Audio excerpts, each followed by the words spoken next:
its inception, the high-rise has always been, by definition, an embodiment of a business plan, business strategy. And it's always surprised me that we as architects, our profession, has not spent a lot of time swimming upstream to explore what drives that business case. Instead, we have spent a lot of our time focused on the embodiment of the business case, often shaping it, with the irony that the more we shape, the more we actually undermine the business case. As a practice, we're very focused on what I call architectural agency, the desire that architecture should do things. And within that argument, we spend a lot of time discussing how our job is to find an embodiment of the agenda that can move seamlessly through the constraints without smacking them up against them and becoming bastardized. What has become more and more clear to us over time is that if we can swim upstream, if we can get involved in a project in its earliest conceptualization, and I don't mean its design conceptualization, I mean what drives it economically, socially, politically, contractually, that in fact, the agency, the agenda, can shape the constraints. Now that's a tall argument, but I'm going to show a series of different projects where I try to make that case, maybe to greater or lesser success, that's for you to decide, but in each case, that was our intent. And I'm going to start with the project that we are currently working on with Brookfield in Perth. It is a tower, actually two buildings, but predominantly one tower that is attempting to move the center of the CBD south towards the water. Looking at just the taller of the two, the argument for its design is that we would take all of the amenity space, and what you're seeing in this diagram, these are actually the bases of the other planned towers around our development, which have very, very similar mixed uses.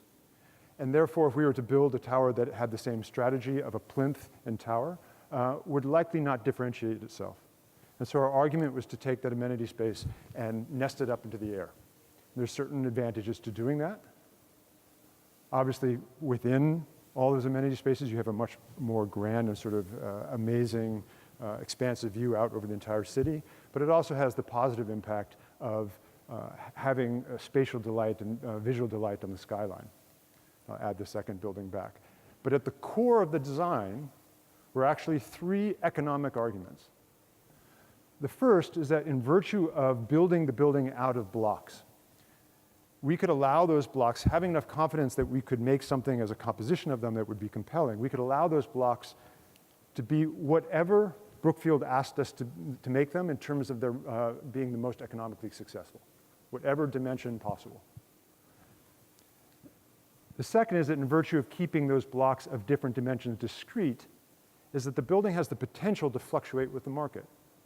Right? So it reduces economic variability and concern about market fluctuation, so that not only can we change the overall proportions of each of the blocks, but even if I go back, and you see the element in the middle of the taller one, that's actually a toggle between hotel and residences, that if one market gets stronger and the other weaker, that can begin to shift because they actually share the same dimensional footprint.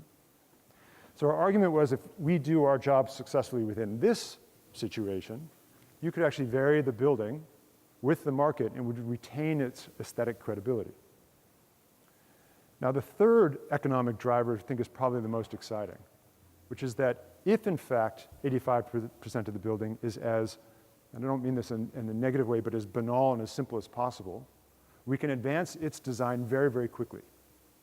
We can establish its enclosure, we can establish its primary structure, we can establish this egressing, all in order to start construction of the building, let's say 6 months to a year faster than you might otherwise be able to do if we were spending all this time designing all the complexity that sits up in the middle of the building. But because it does sit up in the middle of the building, and all those primary elements have actually been codified already, we can begin to play for a long time without actually driving the cost of the building at all. It really becomes a sort of extensive interiors project, which only can impact a very, very small percentage of the overall building.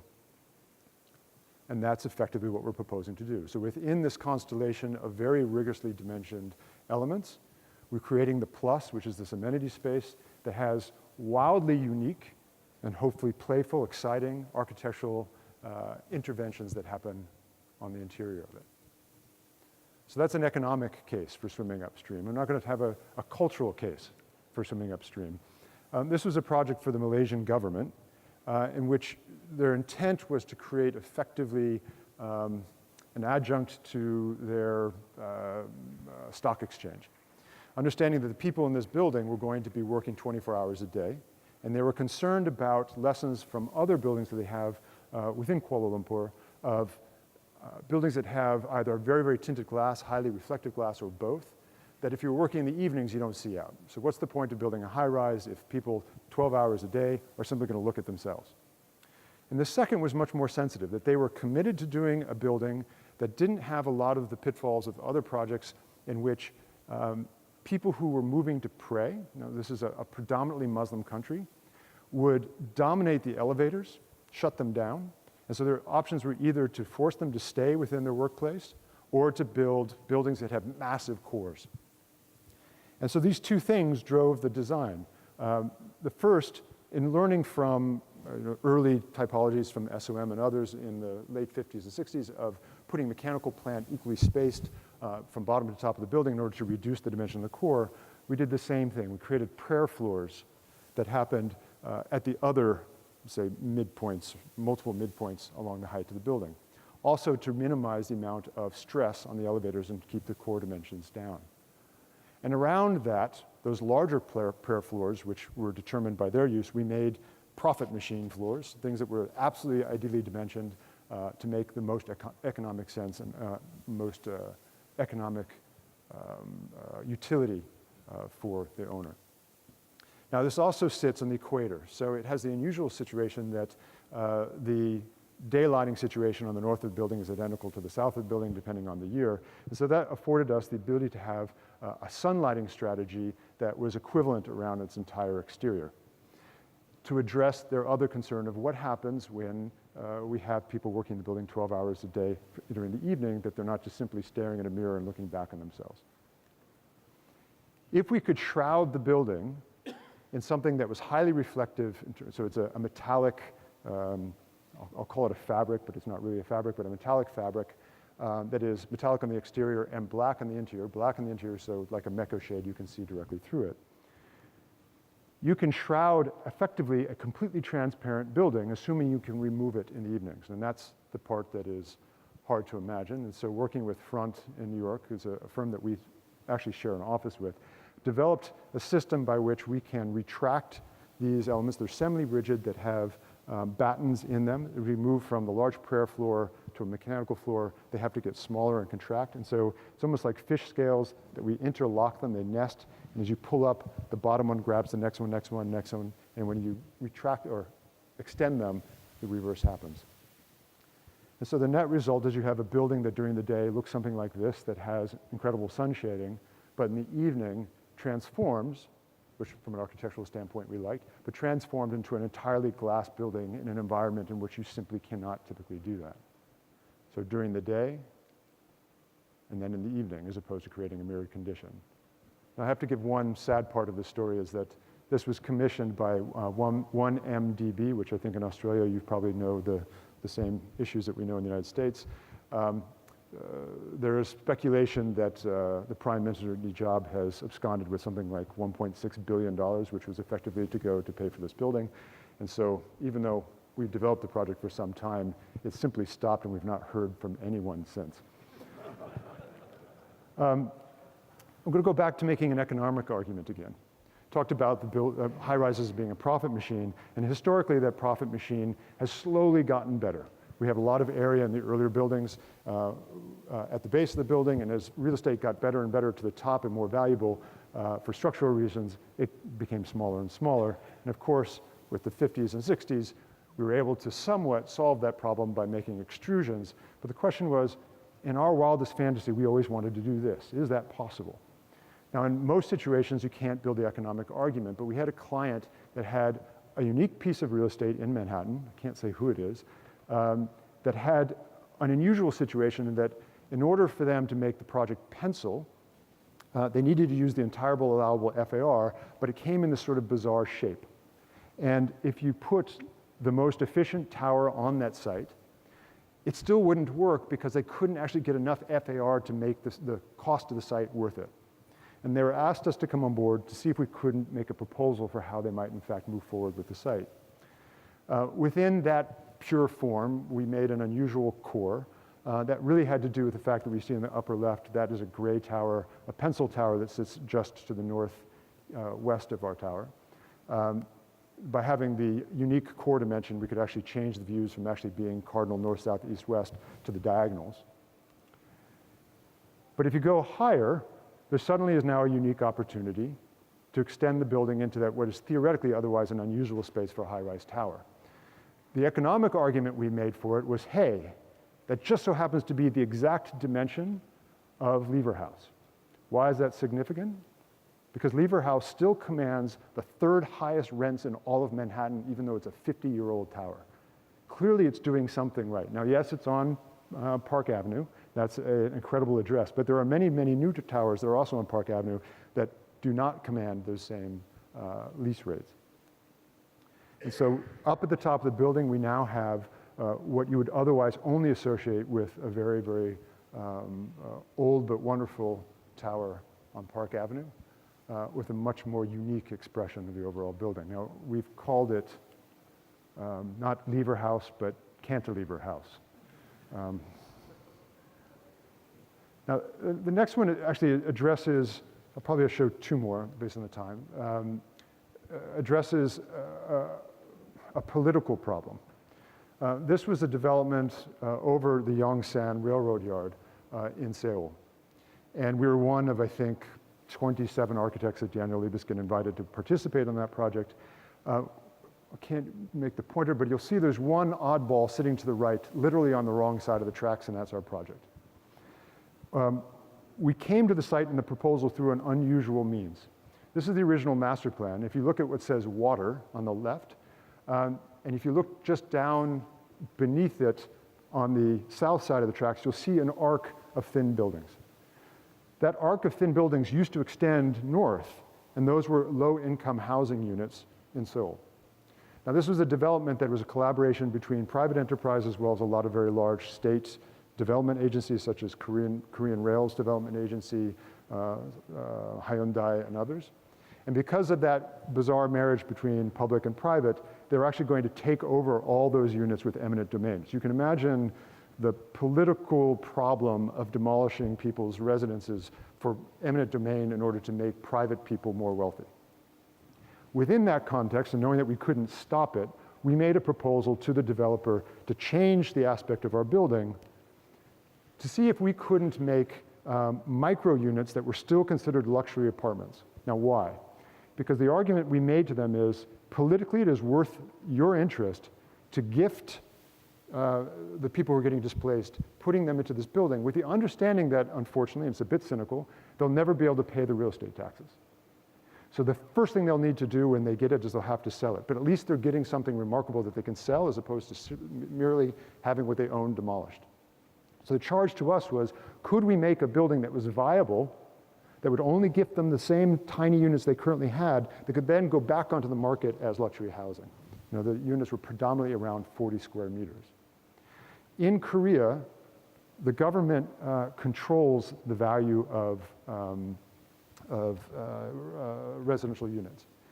And it has a good intent. It's supposed to drive good design. I think in practice, it creates an enormous amount of product on the market.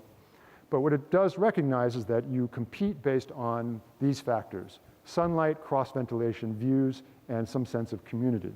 The problem with a micro unit is it gets none of these. Right? If you have a core and you have little units around it, it doesn't get any sunlight, any cross-ventilation, any view, and certainly no sense of community. And so as a response, the proposal we made back to the developer is build the single largest, single loaded corridor motel, effectively, ever conceived. Right? Make a building like this. And suddenly those units have the potential to have all those cost drivers, so those economic drivers that make it valuable. So there you see the building with the world's largest courtyard for a motel, effectively. And then within that armature, we would prefab the units such that we could bake into them a certain amount of flexibility. and those prefab elements would get slotted in, and within their prefabricated component were elements like movable walls. You know, this is a bit of a trite idea, but nonetheless, it seemed like finally the real practical application of it, such that those walls could move from different configurations where you would have a larger kitchen area and living room area during the day, and then in the evenings, it would go to being a larger bedroom area. So maybe I'll be able to get to both projects, but the second to last one, if I do, really is a contractual issue. And I'll save the punchline for last. When we were engaged, we were asked to work on the project all the way through schematic design and then literally disappear. But there was no kind of bait and switch of like, yeah, you'll be around for design development and construction documents and we want you there in punch lists. No, they were super clear. We want you to design and then we want you to go away. And we were terrified by the idea that we would, because we had seen it happen over and over and over again, this is also in Korea, that when that happened, the building that got built was some horribly bastardized version of the original conceptualization that would then have our name put on it. So let me address how, keep that in the back of your mind and I'll build the economic argument we made for the developer. Similar issue as before of what's important is light views and cross ventilation. This developer has specialized in making 4-unit towers in which the core was a conventional construction and the exterior was done using gang forming, also all in concrete. And we made the proposal of what if instead of building a core with residential units around it, we simply made the core the residential unit. I'll show in a second why that's possible. It seems a bit crazy at first. But if we could eat away at the core enough to have viable windows, but still in order to control the load paths, we could do this. What you see in the plans is actually why this was possible. There is a strange thing in the Korean code that for residential units, you can actually have only one elevator and one stair. So economically, that's all they would do. Why would you ever add more if you didn't have to from an economic standpoint? Because we could only have, we could build a building with only one fire stair and one elevator, we could occupy just one of the 4 sides and then focus on the other 3, which also had the positive impact of if we could organize them on the site such that they never faced each other, you were always facing another blank core, you could actually solve some of the cross-view issues that were being confronted in their developments.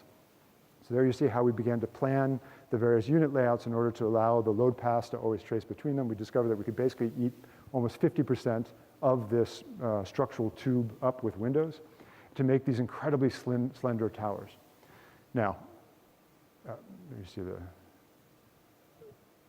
one of the economic arguments we made is that if we could jump form these, as opposed to what you're seeing on the right, as opposed to a combination of conventional construction and gang form, that we could actually build the towers 3 times faster than a conventional tower, understanding this was a developer that was already very successful at building towers very, very quickly and economically. This shocked them at first. But what was really behind the entire thing, if I go back to the argument about contracts, why did we do this? What was our strategy? The strategy had to do with the fact that if we could simply make the building just an extruded core, there was nothing to mess up. The only detail in the entire project was one window casement. So if we could do the construction documents of that and schematic design and hand it to them, there was simply nothing left to interpret. It was a concrete tube that if they used the right entrainment of admixtures in order to make it a pure white, that was the design. And so everything that I've said behind that argument, ultimately it was really in service to solving a contractual problem. Now I'll skip the last one. But going back to what I said in the beginning, again, you can decide whether or not this is compelling or not, or successful or not, but still have a strong belief within this argument of connectivity that if you can work upstream as an architect, we can begin to solve things we're otherwise kept out of, and we can help solve them to great effect. And in a way, you could build a case for that being a form of contextualism that is not looking like something, but actually of and appropriate to its context.